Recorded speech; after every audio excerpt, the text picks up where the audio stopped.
This is part 2 of our adventure in Colorado. Part 1, we saw Rocky Mountain National Park and did quite a bit of hiking. We explored the lovely city of Denver and all of its uniqueness, and we climbed the Manitou Incline in Colorado Springs. And if you haven't watched that already, please go back and watch part 1 before you watch part 2, and while you're at it, don't forget to like and subscribe. Okay, let's get back to Colorado. Another batch of happy campers heading up. It is bright, and it's gonna be a hot one today. But we're almost done. Quick oil change for Pearl, and then we were back to doing our thing. You're good. Yeah, he flew away. I don't know how much time we have, but he flew away. He was right behind you. All right, Car, you get. All right, he's over there. Car. What is it? It's like a wasp or something. I don't know, but he's not right here. He flew by the fence, so now would be the time to come out.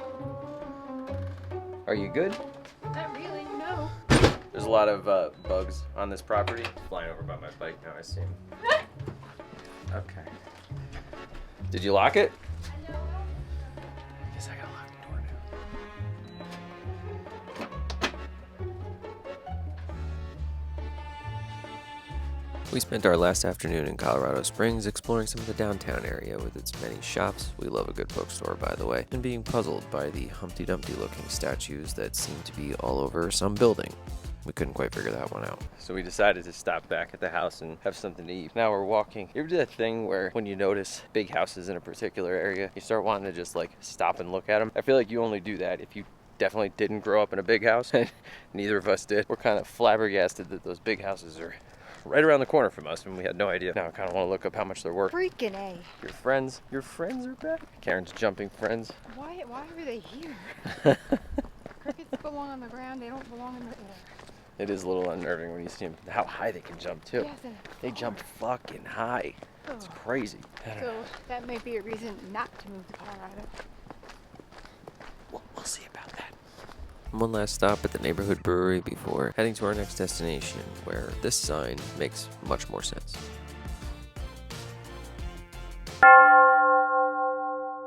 So we just got to our place in Vail, Colorado. How you doing? But we step outside and look what we got right here.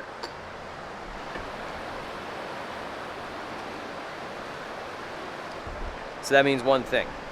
Now, I've always loved fishing. Growing up as a saltwater angler, fly fishing is a relatively new hobby for me. One that, frankly, I'm not terribly good at, but trying to make progress as often as I can. And yes, I know the other side of the river probably would have been a more ideal side from which to be casting as a right-handed person, but it's private property, I couldn't get to it. So try not to roast me too hard in the comments. Anyway, Vail is definitely known primarily as a ski and snowboard destination. Given that we were here during the summer, there was nothing else to preoccupy our time with. We were really going to get a chance to see how the other half lived, and boy did we. But also some time for slow travel and, oh, by the way, more wildlife. So we're walking back to the car here in Vail, and we just saw a bear. Karen was literally just saying I should take my fishing gear in from our back little stoop at our Airbnb. I said, no, if a bear wants to fish, it's better at fishing than I am. Not 3 seconds later, bear goes running out in front of us. Pretty wild. Beautiful, beautiful bear. So day 2 in Vail, and it's been a surprisingly productive one. We had a nice little, I got some fucking color today, man. Whoo-wee. We had a long walk run this morning where we got coffee and kind of explored the town a little bit. We came back, I got some work done, and we started to figure out our next 2 stops along the way. And I have to say, this whole slow travel thing, I think it's starting to come together for us a little bit, and I'm very much enjoying it. We haven't been running and gunning these last couple of days, and it's really given us a chance to really enjoy where we're at. Particularly excited about our next stop and our last stop, unfortunately, in Colorado. I think I'm starting to break her a little bit about moving here. I don't know. We'll see. Time will tell, but I think it's working. In any event, though, we're about to go get dinner. It's been a little bit of an ordeal here. Not an ordeal, but it's been an odd series of events. I'll fill you in on it in a second. All right, so we were just at dinner at an undisclosed restaurant. How you doing after that? So I ordered a dish. I know, it's pretty funny. So I ordered a dish that had whipped potatoes as one of the sides. In those potatoes were a piece of plastic. What is it? was a piece of plastic. A very large piece of plastic. It's crazy. The only way I can describe it is like, I'll drop a picture in, but the only way I can describe it is if they like took the plastic wrap off of something, I don't know what, and then somehow it like fell into the potatoes. Not exactly sure how. What's your thought? I don't know. So the only thing I could do in the moment was kind of just laugh, because what else are you gonna do? I did point it out to our server, who then was like, "Oh, that's crazy. Do you want me to get you something else?" And I'm like, "No, it's all right, I guess. Like, it's fine." I'm not one to complain about anything, like literally anything. It's like, oh, I'll let them know. Yeah, I'll let them know. Let who know and about what and what they're gonna do about it. I don't really know, but that's what happened. He took it off the bill, and we still tipped on the full amount, just as a flex. Wait a minute. He took it off the bill because he asked if we wanted it to be taken off. That's a good point. He did ask if we wanted it taken off the bill, not just an automatic, that's unacceptable, we're taking this off the bill. It was as if he was kind of hoping I would say, like, no, that's fine. I'll still pay for it, even though I could have choked on that giant piece of plastic. That's fine. So that was dinner. What'd you think? I mean, my dinner was okay. Her dinner was great. Dinner was good. Vail. Am I right? The next day, not wanting to play the game of what are we going to find in our food today, we decided to cook dinner in, which meant a visit to the Vail Farmers Market with, you guessed it, more art and crafts and glass blowing thing, which is pretty cool. Powered by propane and oxygen. The torch can get upwards of around about 4,000 degrees. By the time it's all said and done, the piece of glass he's going to be working gets up to around about 18 to 2,000. And of course, our original intent was to resupply on produce and some meat. Having seen all the food vendors that were there, and given that I was pretty peckish at this point, I couldn't help myself. So I opted for this halibut flatbread sandwich.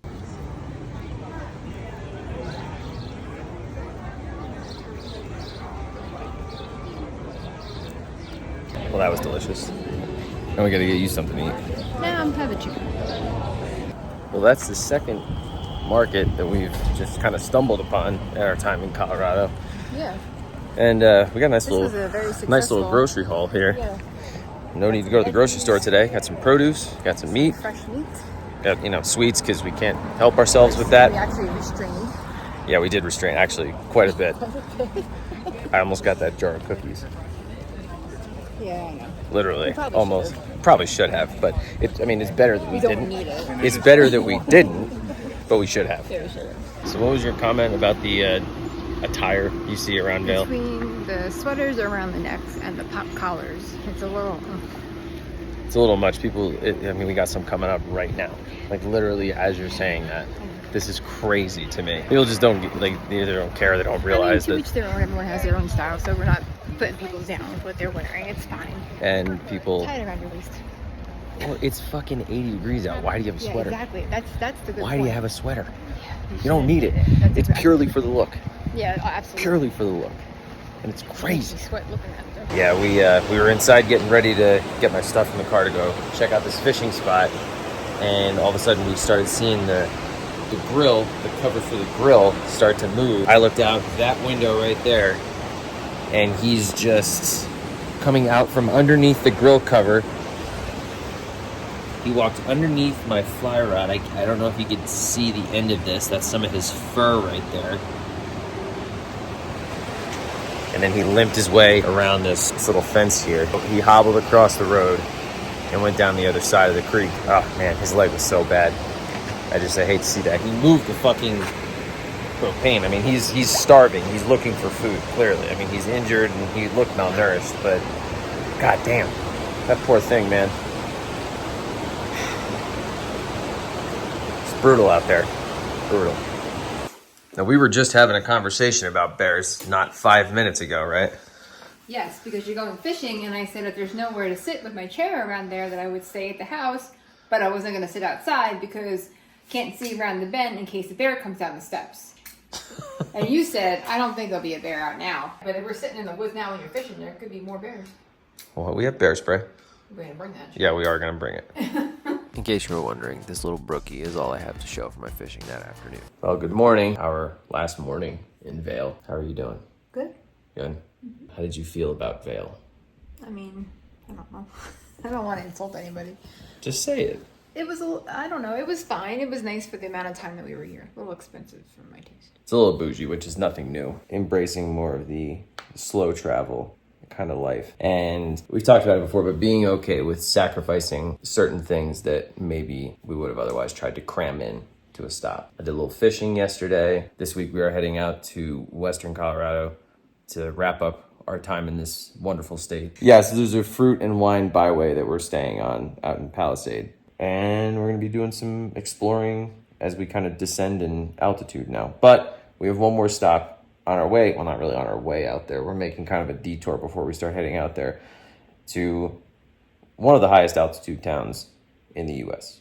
At over 10,000 feet of elevation, Leadville, Colorado is one of the, if not the highest elevation town in America. It's a cool, sleepy little town, and if you come here, for God's sake, don't break the place. And despite keeping my eye out for weeks, no, I was not able to get an appointment at Melendano. We start driving out of town. As we're leaving, we're looking at the GPS, and it was thought to have said 2 hours and 15 minutes to our destination, which seemed quick given what I saw yesterday on the map. But I figured, you know what, maybe this is just somehow more direct, whatever. Turns out, it said 2 days and 15 hours because we had walking directions on. Care to comment? It's always an adventure.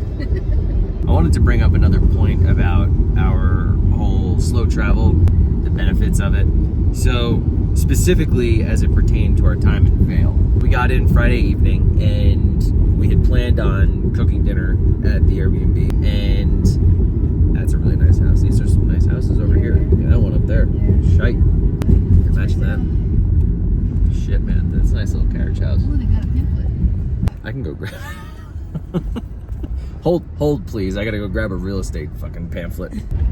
Don't mind us. We're just, interested in real estate. Anywho, Friday evening we get in, and because we had some time before we were gonna make dinner, I decided to fish outside of the Airbnb a little bit. I haven't fly fished in a while, and I was a little rusty, and my setup was not ideal, let's say. I turn around at one point, and next door neighbor, John, shout out John, had come down. We started talking fishing for a little bit. He's helped me with my setup, giving me some pointers, some places to go in the area. I can't help but think that if we had done something that we've definitely done before, which we get to an area and we immediately start going and either trying to find a place to eat or exploring the area a little bit, wouldn't have met John, wouldn't have gotten any recommendations for anything fly fishing related, would have missed out on a human opportunity to meet somebody and talk, make a new friend. Same thing can be said for Saturday. At some point Saturday afternoon, we had discovered that a band I very much like, Portugal the Man, shout out the boys, they were doing a show in Vail Saturday night.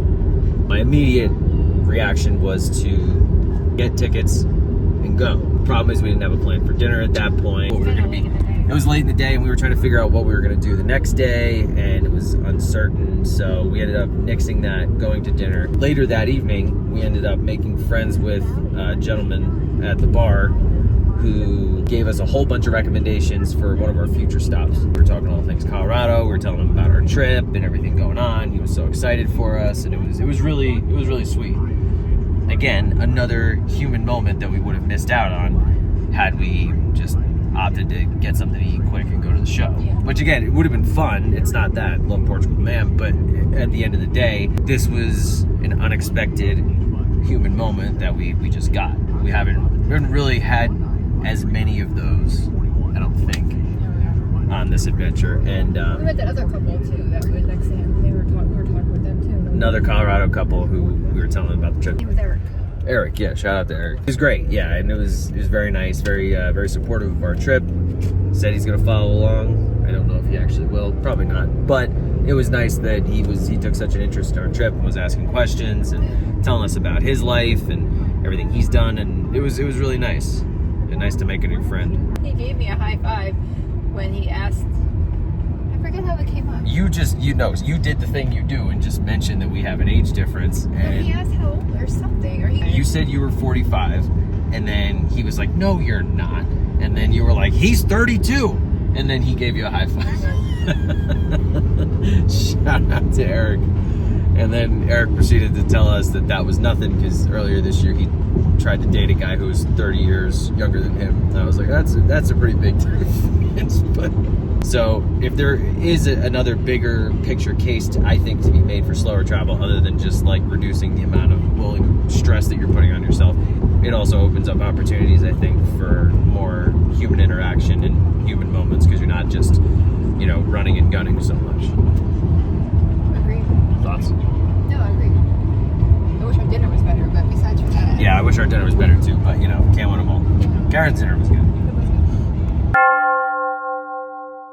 Perched just off of I-70, about 20 minutes outside of Grand Junction, Colorado, in the Fruit and Wine Byway, is the town of Palisade. If you've never heard of Palisade peaches, you should educate yourself real quick. Looking at you, Georgia. A place that served as a beautiful backdrop for the final stop in my favorite state. Good morning from Palisade, Colorado. We are back out on the trail. How you doing this morning? Good. It feels weird to be hiking at a lower altitude and gaining much less elevation as we do it.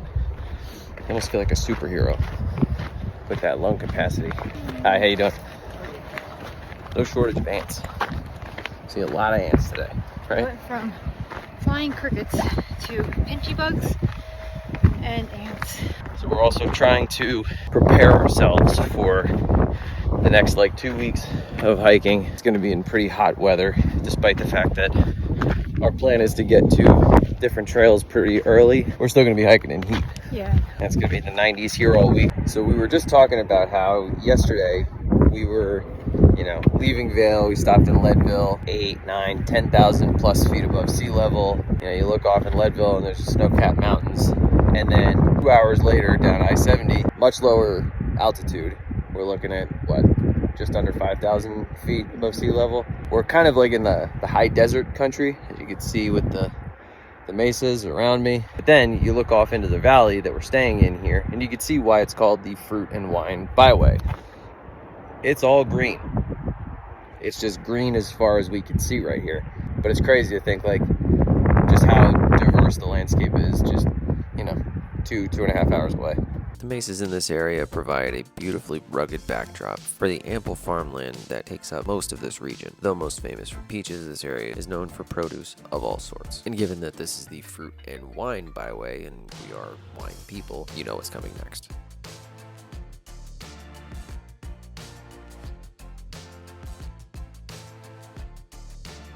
And despite what you may think, there is wine in this region that definitely deserves to be taken seriously. The next morning, it was off to Grand Mesa National Forest, where our drive started in the canyon and we started rapidly climbing in elevation. And at that point, we started to hear something a little bit strange. We are driving along the Grand Mesa Scenic Byway, which is one of the 3 pieces of the trifecta, as they call it in this area. I didn't make that term up. That's what they call it. Anywho, we've climbed a lot out of town. We're no longer in the canyon, and we're sort of coming up the side of these mountains. Yeah. The reason I'm explaining all this is because Pearl is not sounding very good right about now. I'm gonna pull over. Pearl does not sound great. She's having a very loud morning, and we're not really sure what's going on with her. It's a little bit concerning, so I'm gonna take you outside for a minute. It's very nice out here, but I'm gonna have you listen to Pearl a little bit.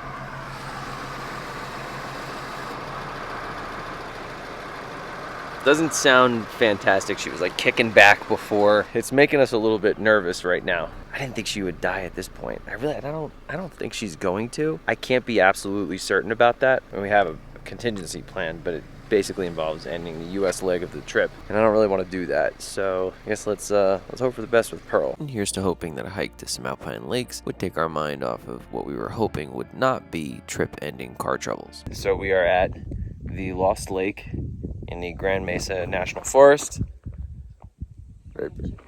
Very pretty, as you can see. More chipmunks, you said? Yes. That sucks. I kind of want to do a cold plunge, but I don't want to hike out of here with wet clothes, so I won't be doing that. But the lake, it's lovely. About to leave the national forest, or at least this site, and apparently our America the Beautiful Pass doesn't cover this particular parking area, so we have to pay an $8 use fee. And so you have to put either cash or check in an envelope. There's no kiosk to use a card. And as you can see on here, they don't want you to fold the bills that you put in there, which is, I mean, kind of crazy.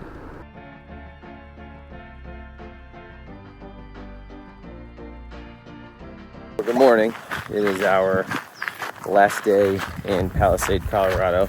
It's our last day in Colorado, unfortunately. We are walking into town to go get some coffee and tea, get some treats. We're gonna hit the Colorado National Monument this morning, and then not bragging, but stop at Best Buy because your boy needs a new hard drive. I don't know anything else that catches my eye when we're there. What? I don't know what that is. You okay? Yeah. How you doing? The shoulder's really tight. Shoulder is pretty tight here, and yeah, there's no shortage of traffic on this road. We're off to Utah later this morning. We'll be in Utah for the next week and a half. And there's a pool. And there's a pool at the place that we're going, which is good because it's going to be over 100 degrees every day that we're there, so it's going to be a little warm out. How you feeling about leaving Colorado? I'm ready to move on to the next state. I did like this area though. I wouldn't mind coming back here, spending more time, seeing the other wineries. What about the state overall? Take it or leave it? Pretty. Colorado's nice. You heard it here. Colorado's nice. What did I say before? I said if you. You said that's okay. That's what you said. I said if we can get a house in the mountains. Anywho, oh, we can stop over here and get more peaches.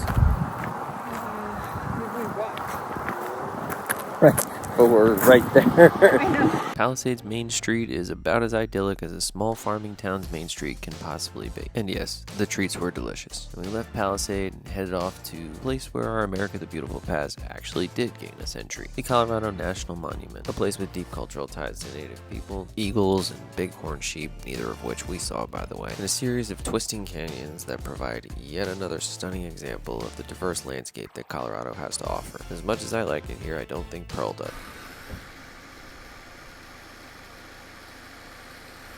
And if this most recent trip to my favorite state has taught me anything, it's this. Any place that has undeniable natural beauty, a vibrant culture with a diverse array of people and activities, inescapable flaws and complications, both past and present, and an unwavering desire to celebrate their uniqueness, is a place that I will always cherish, and to which I will always return. That is, unless I can convince Karen to move here at some point soon. Thank you for watching. Please don't forget to like and subscribe, and we will see you in Utah. Okay, love you. Bye.